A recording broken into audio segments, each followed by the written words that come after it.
ஏண்டா Gopalu, middle class லைஃப்னா என்ன? சுருக்கமா புரியுற மாதிரி ஆடியன்ஸுக்கு சொல்லு பாப்போம்.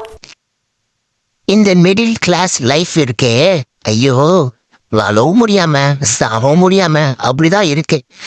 ஒரு காலத்துல, அதாவது சின்ன வயசுல, அதுவே ஸ்கூல் போற வயசுலாம் நம்மளுக்கு எதுவுமே தெரியாது. வீட்டுல சாப்பாடு செஞ்சு போறாங்க, சாப்பிட்டு நம்ம ஸ்கூல் போயிட்டு ஜாலியா வரும். எப்போ 20 வயசு மேல ஆகுதோ அப்பதான் நம்மளுக்கு ஆரம்பிச்சது சனியே. அப்படிதான் இருக்கு.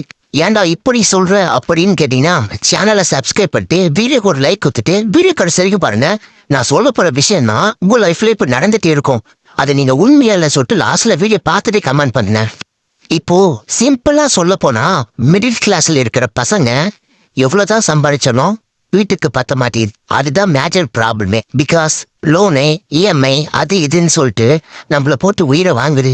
அது எடுக்காமலும் நம்மளால சர்வே பண்ண முடியல. பட் அது எடுத்தாலும் நம்மளால மாசம் மாசம் இஎம்ஐ கட்ட முடியல. சப்போஸ் இஎம்ஐ கட்டினாலும் நம்மளுக்கு குடும்ப செலவுக்கு காசு இல்லை. அதுவும் மிடில் கிளாஸ்ல ஒரு பையனா பிறந்துட்டீங்கன்னா உங்க வாழ்க்கையை வெறுத்துடுவீங்க. பிகாஸ் நீங்களா வீடு கட்டுற மாதிரி இருக்கும், அக்கா தங்கச்சி அண்ணா நீங்களா கல்யாணம் பண்ணி கொடுக்குற மாதிரி இருக்கும்.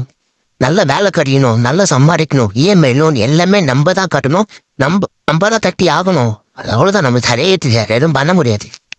நான் சொன்னது எல்லாமே கரெக்டா இல்ல தப்பான்னு சொல்லிட்டு கமெண்ட் பண்ணுங்க. உங்க லைஃப்ல ஏதோ நடந்து இருக்கான்னு சொல்லிட்டு கமெண்ட் பண்ணுங்க. சேனலை சப்ஸ்கிரைப்